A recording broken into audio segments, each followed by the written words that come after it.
আসসালামু আলাইকুম ওয়া রাহমাতুল্লাহি ওয়া বারাকাতুহু। ইসলামী পেজ থেকে আপনাদের সকলকে স্বাগত। আমরা আজ যে বিষয় নিয়ে আপনাদের সামনে এসেছি সেই বিষয়টি সম্পর্কে আমরা কম বেশি সবাই অবগত আছি। সেই বিষয়টি হলো ইরানের প্রেসিডেন্ট ইব্রাহিম রাইসি, যিনি আমাদের মাঝ থেকে গতকাল বিদায় নিয়ে চলে গিয়েছেন। এটা যদিও আমরা মানতে পারতেছি না যে তিনি চলে গিয়েছেন, কিন্তু এটাই বাস্তব যে তিনি আমাদের মাঝে নেই, তিনি আমাদের মাঝ থেকে চলে গিয়েছেন। এই দুঃখজনক ঘটনার মধ্যে থেকে কিছু বক্তা, বিভিন্ন ধরনের লোক তাকে নিয়ে বিভিন্ন ধরনের মন্তব্য করতেছে। তার আকীদা সমস্যা ছিল, তাদের আজানের মধ্যে হুজুর সাল্লাল্লাহু আলাইহি ওয়াসাল্লামের স্থানে আলী রাদিয়াল্লাহু আনহুর নামও নেওয়া হতো।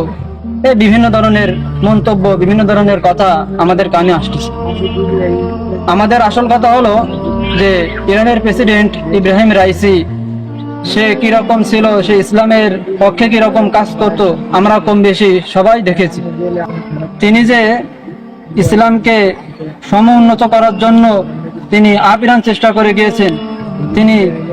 তিনার যতটুকু সাধ্য ছিল তিনি ততটুকু সাধ্য অনুযায়ী তিনি যে আমাদের সাহায্য করেছে ইসলামী রাষ্ট্রের বিভিন্ন জায়গায়, বিভিন্ন স্থানে আমরা এটা অবগত আছি।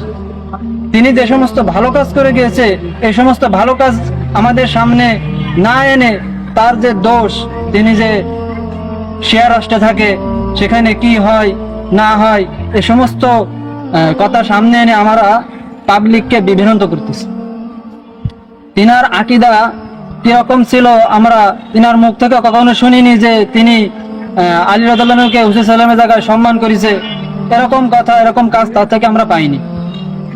তিনার আকীদা যে সমস্যা আছে এরকম দলিলও আমাদের সামনে নেই। এই জন্য তিনি যে কিরকম ছিল আল্লাহ বাকি ভালো জানেন। এখন আমরা যারা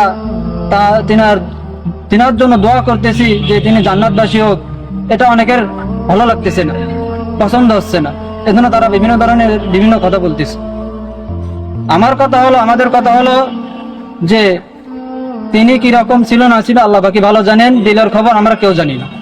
এজন্য আমরা তার জন্য জান্নাত কামনা করতেছি। আমরা তার জন্য বলবো যে আল্লাহ তাআলা যেন তাকে জান্নাত নসিব করেন। এজন্য আল্লাহ তাআলার কাছে আমরা তার জন্য জান্নাত কামনা করি। এটাই আমাদের মূল কথা ছিল। এখানে